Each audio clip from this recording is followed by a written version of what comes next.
In a story, an African man was given the opportunity to ask for anything he wants. The condition was that, whatever he gets, his brother would receive double. He thought about asking for a house, but he did not like thought of his brother having 2 houses. So he thought about asking for $1 million to go to his bank account. But again, he was unhappy with the thought of his brother having $2 million in his account. The man sat down and thought hard, what can I have and still be better than my brother when he has double? So, he thought of having one of his eyes removed so that his brother might have his 2 eyes gouged. This sounds like a very unlikely story.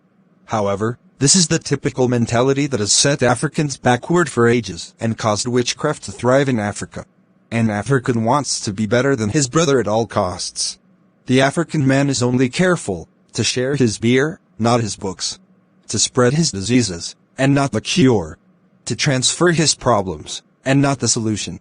When an African man fails, he wishes his brother same fate so that he won't be the only one who had tasted the bitterness of failure.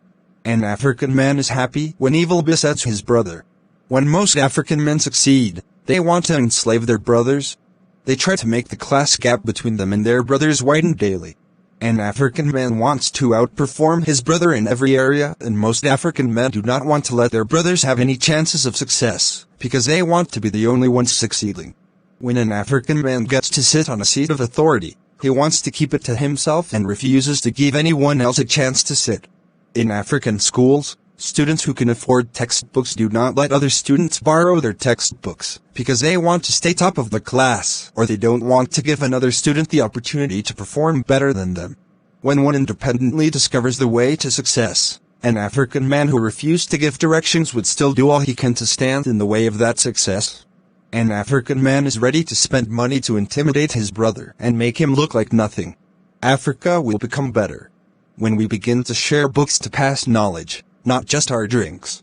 When we begin to let others also lead without our influence. When we begin to give the same quality of food and clothing to both our children and our maids. When we let our servants eat on the same table with us. When the boss lets his lower staff get paid before him. Africa can become progressive when we begin to look out for each other rather than stand in the way of one another.